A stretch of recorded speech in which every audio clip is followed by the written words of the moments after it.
CBN की प्रस्तुति और आप देख रहे हैं एक नई जिंदगी।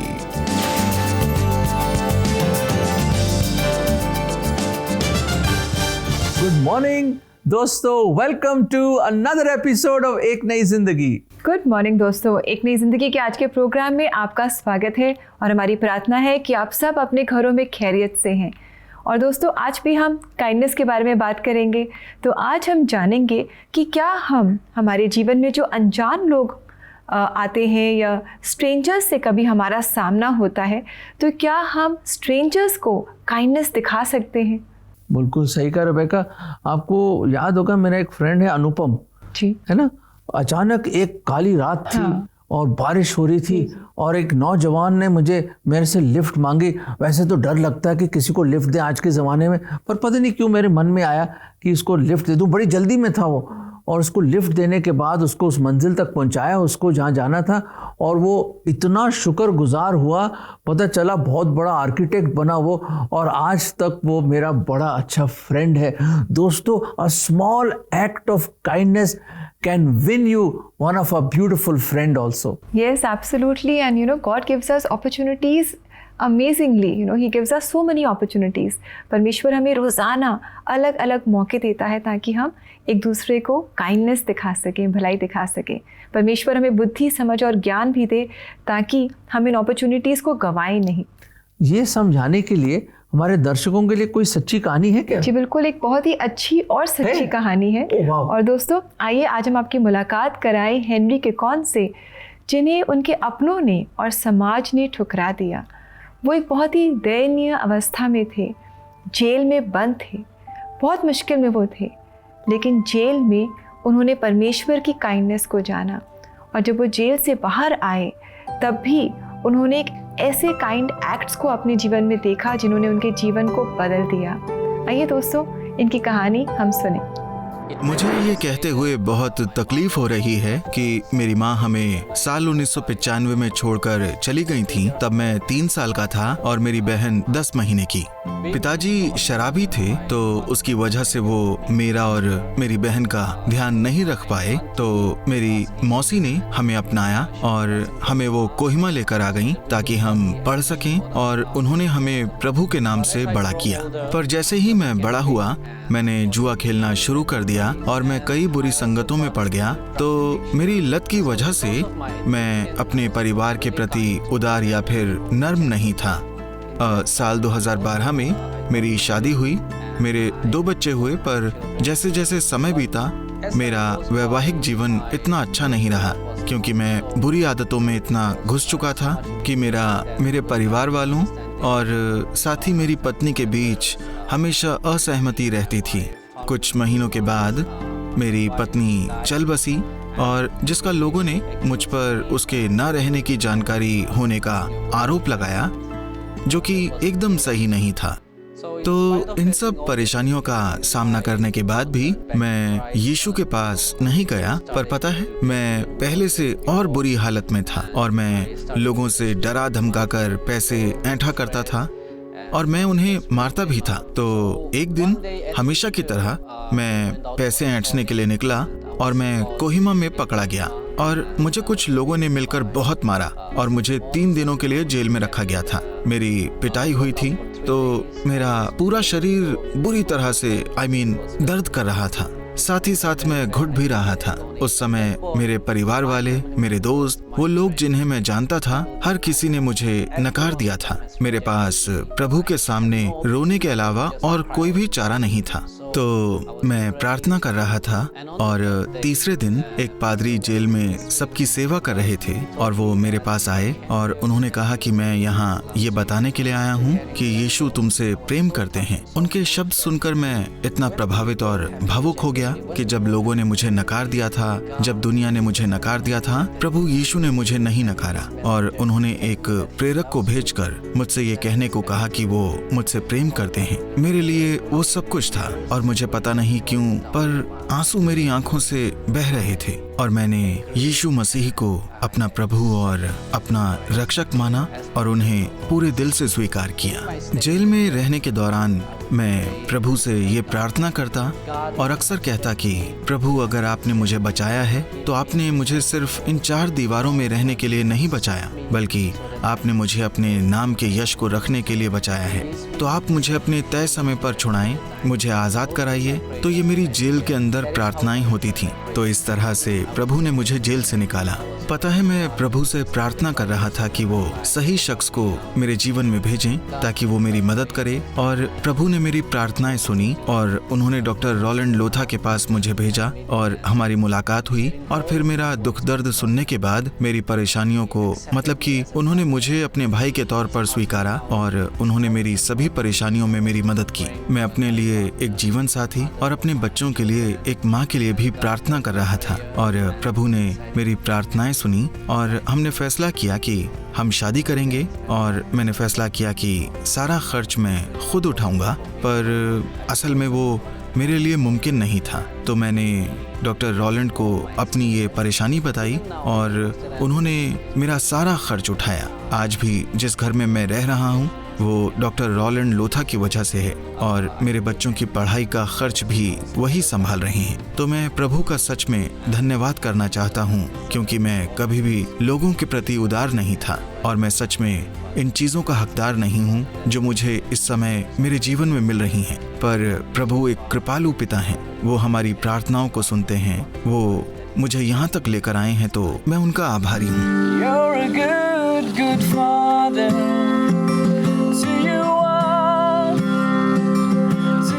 मेरे हिसाब से उदारता जो है वो खुद से प्रेम करना है, क्योंकि मैं खुद अपने पिछले जीवन में प्रेममय और देखभाल करने वाला नहीं रहा। मैं खुद को स्वीकार नहीं कर पाया। तो अगर हम सबसे पहले खुद से प्रेम करते हैं, तभी हम अपने पड़ोसी, अपने दोस्त, परिवार वालों को प्रेम कर पाएंगे। तो मेरे लिए उदारता यही है। Love your ways. You are perfect and I love your ways to me. वाह दर्शकों, कमाल की कहानी। किस तरह हेनरी केकॉन की जिंदगी कंप्लीटली बदल गई। और कौन? एक अजनबी रोनाल्ड साहब कहाँ से आए, एक फरिश्ता बन के उनकी लाइफ में, और कैसे उनकी ज़िंदगी इस तरह तब्दील हो गई। जी बिल्कुल, मिस्टर रोलैंड लोथा ने उनके जीवन को बिल्कुल ही बदल दिया अपनी एक्ट ऑफ काइंडनेस से। और ऐसा ही दोस्तों हमें भी करना है। तभी तो हम ऐसी कहानियाँ लेकर आते हैं, ताकि इन्हें देख कर के आप और हम इंकरेजमेंट पाएँ और अपने जीवन में हम भी एक दूसरे को काइंडनेस दिखाएं। ख़ास तौर से जो अजनबी लोग हमारे जीवन में आते हैं, उन्हें भी हम काइंडनेस दिखाएं। ब्यूटीफुल। जो भी स्ट्रेंजर क्यों ना हो, but still he is a messenger of God, जो हमारे लिए ऐसे ऐसे भलाई और करुणा और दया के काम लोग हमारे जीवन, बहुत लोग हैं आपकी लाइफ में भी, हमारी लाइफ में भी, जिन्होंने ऐसे एक्ट्स ऑफ काइंडनेस दिखाए। पर ये अजनबी वाली बात मुझे बड़ी अच्छी लगी है। दर्शकों, मुझे एक कहानी याद आ रही है, हमारे पिताजी ने सुनाई थी कि एक राजा था, महाराजा इंसान, बहुत बड़ा राजा था। पर उसकी एक आदत थी, वो भेष बदल कर वो रात को जाया करता था, अचानक ही भेष बदल के, दाढ़ी मूछ लगा के और बड़ा गरीब आदमी बन के वो अपने राज्य में यूँ घुमा करता था। और एक समय की बात है कि एक बहुत ही नहायत ही गरीब इंसान, इसका नाम ही बंधु था, वो कोयला झोंका करता था फैक्ट्री में, कोयला झोंका करता था। वहाँ पे एक जो बड़े बड़े बॉयलर होते थे, और वहाँ पे उस फैक्ट्री में वो वहाँ पे काम करता था। काला सा बिल्कुल भूत बन के वो निकलता था वहाँ से, और बहुत ही कमज़ोर, बड़ा ही गरीब, उसके फैमिली में कोई था नहीं, वाइफ भी इसकी डेथ हो चुकी थी। वहाँ पे वो गया और उसकी कुटिया में ये अजनबी पीछे पीछे आया और उसने कहा, क्या मैं आपके साथ रह सकता हूँ एक रात? मैं एक परदेसी हूँ। तो एकदम बंधु ने कहा, आइए आइए सर आइए। और वो फटा हुआ एक चादर उसने उसके नीचे रख के कहता, सर आइए बैठिए, मेरे पास खाना तो नहीं है, एक प्याज है और 2 सूखी रोटी है, सुबह बनाई थी, आप चाहें तो उनमें से एक रोटी आप खा लीजिए, एक मैं खा लूँगा। और उसने यूँ करके अपने अंगूठे से उस प्याज को तोड़ा और आधा टुकड़ा उसको दिया और उसको खिला दिया। और कुछ समय के पूरी रात पूरी रात वो अजनबी उसके साथ बैठा, उसके आंसू पोंछे, उसको उसने दिलासा दी, हिम्मत दी, और उसकी दुर्दशा देखकर उसको बहुत ही अफसोस हुआ और बड़ा ही प्रेम आया उस पे। और सुबह चला गया वो अजनबी और बंधु अपने काम पे निकल गया। अचानक कुछ दिनों के बाद एक ऑफिसर आता है बड़ा शानदार यूनिफॉर्म में, और बंधु को कहता है राजा साहब आपको बुला रहे। बंधु डर गया, उसने कहा मैंने क्या गलत कर दिया, मैं तो बड़ा गरीब आदमी। कहता नहीं आइए, जबरदस्ती उसको लेके जाते, डर रहा था वो। वहां जाते तो देखता है कि वो अजनबी, वो स्ट्रेंजर खुद राजा है, और राजा ने उसको गले लगाया। उसने कहा बंधु अब तू बंधा नहीं है, तू मेरा बंधु है, तू मेरा दोस्त है, और उसको गले लगा के उसको कपड़े पहनाए। उसने कहा आज तू मेरे साथ राजमहल में रहेगा। दोस्तों ये तो चलो एक कहानी होगी, पर मैं आपको बताना चाहता हूँ कि क्या आप भी लोगों के पास जाते हो, क्या उनके साथ बैठते हो, उनके ऊपर अपना हाथ डालते हो उनके कंधे पे, उनके भी आंसू पोंछते? अगर नहीं तो ये देखिए प्रभु का वचन क्या कहता है हमें। मत्ती 25:40, राजा उन्हें ये उत्तर देगा, मैं तुमसे सच कहता हूं, जो कुछ तुमने मेरे इन छोटे से छोटे भाई बहनों में से किसी एक के लिए किया, वह तुमने मेरे लिए ही किया। मेरे अजीजों, सुना आपने प्रभु यीशु मसीह ने क्या कहा? जो हम ये छोटे छोटे करुणा के, भलाई के, प्रेम के जो कार्य करते हैं, किसके लिए कर रहे हैं? हाँ, उसके लिए, उस शख्स के लिए तो कर रहे हो आप। अल्टीमेटली आप वो परमेश्वर के लिए कर रहे हो। You do it for God himself. कितनी बड़ी बात है। छोटे छोटी चीजें जो आप करते हो भाई बहनों के लिए, प्रभु कहता है तुम मेरे लिए करते हो। This is the motivation. Do acts of kindness because why, क्यों? You do it for God. जी, और दोस्तों हमारी प्रार्थना है कि परमेश्वर आपको और हमें कॉन्शियस माइंड्स दें, सेंसिटिव हार्ट दें, ताकि अगर हमारे जीवन में कोई अजनबी आते हैं तो हम भी उन्हें काइंडनेस दिखा सकें। और दोस्तों ऐसा करने के लिए अगर आप प्रार्थना चाहते हैं, do call us on our CBN prayer line. हमारा नंबर है 9910401010। और इसी नंबर पे आप हमें व्हाट्सएप भी भेज सकते हैं। हम वेट कर रहे हैं आपके मैसेजेस का। और अब समय आ गया है कि हम एक छोटा सा ब्रेक लें, और ब्रेक के बाद हम CBN प्रेयर लाइन में निवेदिता और रोशा के साथ जुड़ेंगे। तो do stay with us friends, will come back soon.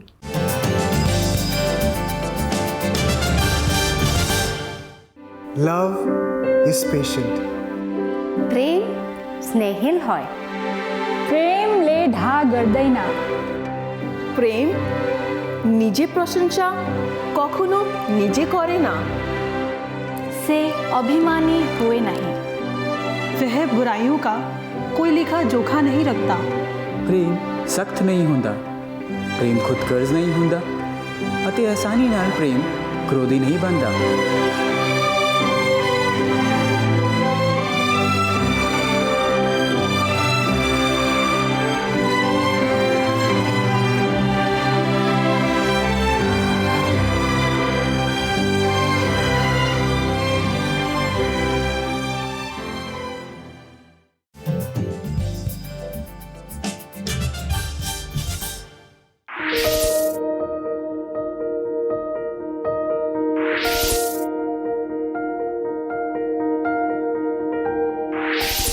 Hello everyone and welcome to CBN Prayer Line.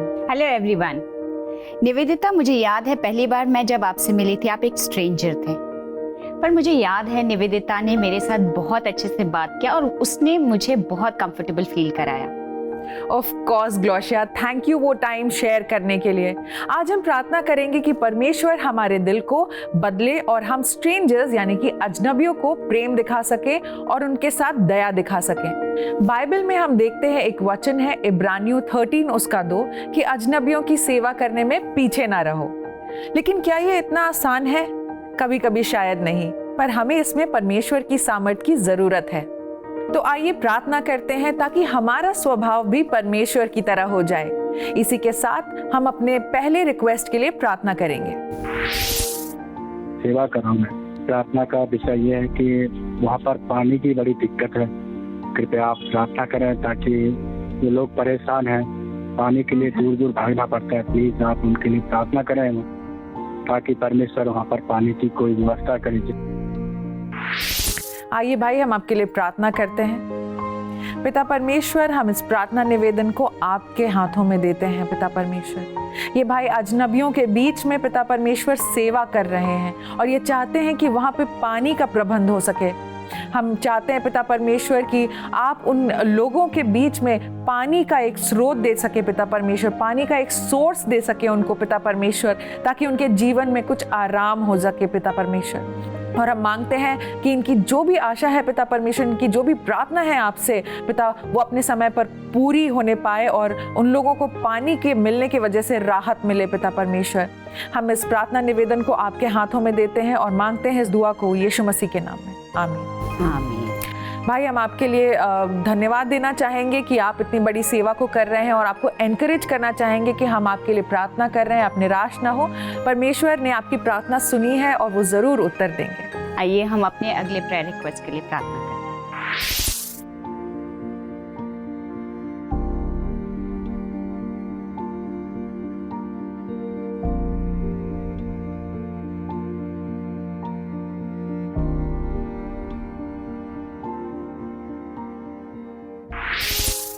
जी हाँ बहन, हम आपके लिए ज़रूर प्रार्थना करेंगे। आइए हम आपके हर एक बोझ को परमेश्वर के पास ले जाते हैं।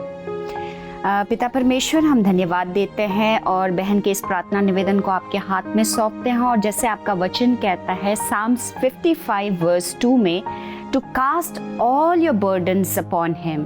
पिता परमेश्वर, हम प्रार्थना करते हैं कि जैसे वो अपने हर एक बोझ को आपके हाथ में सौंप रही हैं, आप उन्हें उनके जो नेबर है उनको सस्टेन करेंगे पिता परमेश्वर। उनके हर एक प्रॉब्लम्स को हम आपके हाथ में सौंपते हैं और मांगते हैं ये दुआ यीशु मसीह आपके नाम से, आमीन। आमीन। बहन, आप निराश ना हो। आप उनके साथ अगर संभव है तो मिलकर उनके साथ प्रार्थना करें, और संभव ना भी हो तो आप अकेले में उनके लिए लगातार प्रार्थना करते रहें, क्योंकि परमेश्वर ज़रूर कार्य करेंगे उनके सिचुएशन पे। जी हाँ, और साथ ही हम भी आपके लिए प्रार्थना कर रहे हैं, इसीलिए आप हमारा नंबर अपने फ़ोन में सेव कर लें। आप हमें व्हाट्सएप कर सकते हैं और अपने प्रार्थना निवेदन हमें वॉइस रिकॉर्डिंग के जरिए भेज सकते हैं। हमारा नंबर है 9910401010। हम आप सबसे रिक्वेस्ट करना चाहेंगे कि आप वचन को पढ़ें, ताकि परमेश्वर आपको सामर्थ्य दे सके to be kind towards your strangers. जी हाँ, याद रखें, कभी कभी पाने से ज़्यादा देने में मज़ा आता है। कुछ पल के लिए मिले हुए व्यक्ति को अगर हम अपना प्रेम दिखाएं, उनसे प्यार से बात करें, काइंड रहें उनके प्रति, तो वो उस लव को आगे पास ऑन कर पाएंगे। तो नेक्स्ट टाइम जब कोई डिफिकल्ट स्ट्रेंजर आपको मिले तो उनसे अच्छा बर्ताव करें। क्या पता वो स्ट्रेंजर आपके अच्छे दोस्त बन जाएं। आप CBN से अपने प्रेयर के द्वारा लगातार जुड़े रहें और अपने प्रेयर रिक्वेस्ट कॉल्स के द्वारा, व्हाट्सएप वॉइस रिकॉर्डिंग या फिर मैसेज के द्वारा अपने हार्ट लैंग्वेज में हमें सेंड करें। हम आपके साथ हैं। हमारा नंबर है 9910401010। तो अब हम चलते हैं, पर आप एक नई जिंदगी शो का आनंद लेते रहें।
वेलकम बैक दोस्तों। अभी ब्रेक में आपने देखा कि किस तरह CBN फाउंडेशन लोगों के बीच में कितने बड़े बड़े काम कर रहा है, उन्हें न्यूट्रिशन के बारे में जागरूक कर रहा है ताकि सब एक अच्छा हेल्दी जीवन जी सकें।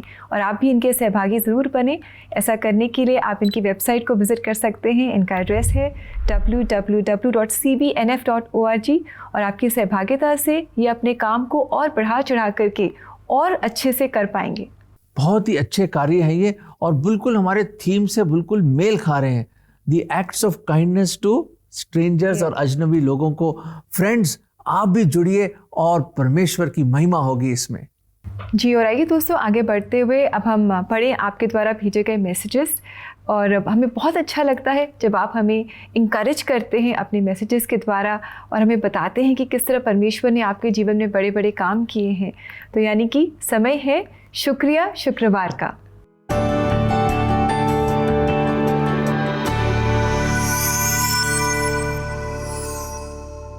दोस्तों पढ़ते हैं आज का पहला मैसेज जो मैं भेजा है विद्या ने। और विद्या कह रही है, मैंने अपना प्रार्थना निवेदन भेजा था मेरा स्पाइन ऑपरेशन कैंसिल होने के लिए और मेरा इंक्रीमेंट होने के लिए, और परमेश्वर ने आपकी प्रार्थना को सुना और मेरा ऑपरेशन कैंसिल हो गया और फिजियोथेरेपी के द्वारा बिना किसी पेन के मैं ठीक हो गई हूँ और मेरा इंक्रीमेंट भी हो गया है। मैं CBN टीम की बहुत आभारी हूँ मेरे लिए प्रार्थना करने के लिए और मैं परमेश्वर का भी धन्यवाद करना चाहती हूँ। Vidya ji, this is wonderful, this is great news. And एक बार फिर ये वसूख के साथ हम कह सकते हैं कि हमारा परमेश्वर जिंदा है, सच्चा है, प्रार्थनाओं को सुनता है और उसका जवाब भी देता है। तो बाकी जितने दर्शक लोग देख रहे हैं, don't give up, don't be hopeless, our God is a living God. और हमारा अगला मैसेज YouTube पे आया है और ये मैसेज है, आप जो टेस्टिमनीज और प्रभु का वचन बताते हैं वो मुझे बहुत अच्छा लगता है। सिस्टर ग्लोशिया का प्रेयर एक्सपीरियंस शेयर करने के लिए बहुत धन्यवाद। और जो आपने फॉरगिवनेस के बारे में शेयर किया था वो भी बहुत अच्छा लगा। Thank you so much. वाकई फॉरगिवनेस, माफ़ करना बहुत इम्पॉर्टेंट है लाइफ में। जितनी कड़वाहट है, बिटरनेस और जो बोझ आप लेके चलते हो वो सब हट जाता है जब हम फॉरगिव करते हैं। Thank you for your encouragement. आपके हौसला अफजाई के लिए बहुत बहुत शुक्रिया। तो क्यों ना इस समय हम अपने सब दर्शकों के लिए, हम सब के लिए प्रार्थना करें ताकि हम भी अजनबियों को भी काइंडनेस दिखाएं अपने जीवन में। बिल्कुल, आइए दर्शकों हम प्रार्थना करें। हमारे खुदावंद, हमारे परमेश्वर, जिंदा परमेश्वर, धरती और आकाश के बनाने वाले वो परमेश्वर जिसने जो सब कुछ कर सकते हैं। आप प्रभु, आप सर्वशक्तिमान, सर्वज्ञानी प्रभु जी, हम धन्यवाद देते हैं उस। आप कितने महान, कितने माइटी हैं, कितने ऑल माइटी हैं, सर्वशक्तिमान है। फिर भी प्रभु आप इतने दयालु, इतने हम पे मेहरबान हैं। आपकी दया अपरंपार है प्रभु जी। हम धन्यवाद देते हैं। हम धन्यवाद देते हैं कि आपने प्रार्थनाओं का उत्तर दिया है और आप हमेशा देते हैं। आप जो मुसीबत में है, प्रॉब्लम्स में है, डिफ़िकल्टीज़ में है, आप ही हैं जो हमारे सहारा हैं। आप ही हमारे मददगार और हेल्पर हैं। प्रभु जी दया करें कि हम भी आपकी दया, आपकी करुणा, आपकी भलाई, आपका प्रेम दूसरों तक पहुंचा सके। प्रभु हमें वो सेवा, वो सर्विंग एटीट्यूड, एक सर्वेंट्स एटीट्यूड दीजिए जो आपका था। प्रभु हमें अपना जैसे और बनाइए। ये प्रार्थना हम प्रभु यीशु मसीह के नाम में मांगते हैं, आमीन आमीन। दोस्तों, हम प्रभु यीशु मसीह की तरह ढलते चले जाएं, बनते चले जाएं, यही हमारी दुआ होनी चाहिए। और परमेश्वर का वचन हमारी मदद करता है कि हम प्रभु यीशु मसीह की तरह बन पाएं। आइए देखें कि आज ये वचन हमें क्या बता रहा है।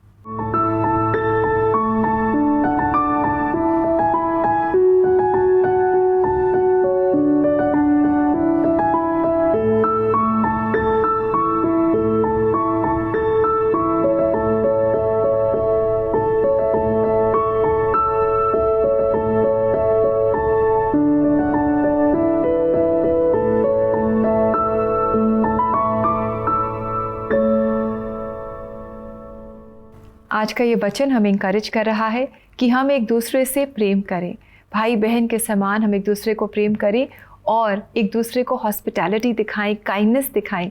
क्योंकि क्या पता हम ऐसा करते हुए किसी फरिश्ते को भी हम हॉस्पिटैलिटी दिखाएं या काइंडनेस दिखा दें, प्रेम दिखा दें, तो अपने जो भी मौके हमें परमेश्वर दिन भर में हमें देता है उन्हें हम गंवाएं नहीं, उनका पूरा फ़ायदा उठाएं और परमेश्वर से हम आशीष पाएं। बिल्कुल सही कहा रेबेका आपने।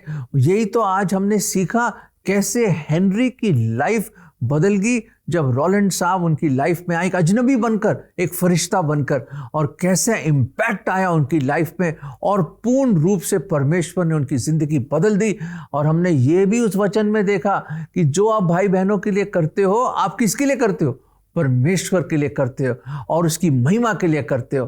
तो इसलिए मेरे अजीज़ों, मेरे प्रिय दर्शकों, उठिए, करिए एक्ट्स ऑफ काइंडनेस, वो प्रेम दूसरों को दिखाइए ताकि लोगों की लाइफ भी बदल जाए और परमेश्वर आपको एक बड़ा अच्छा रिवॉर्ड दे उसके लिए।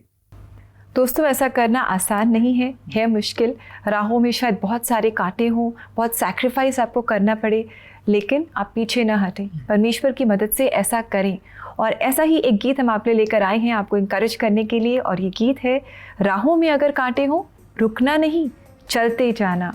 और ये गीत गा रहे हैं पेंटिकॉस्टल चर्च ऑफ गॉड की कॉयर। इस गीत के द्वारा आप परमेश्वर से आशीष पाए। हम आपसे सोमवार को फिर से मुलाकात करेंगे एक और खूबसूरत एपिसोड के साथ। Have a blessed weekend. नमस्कार। God bless you.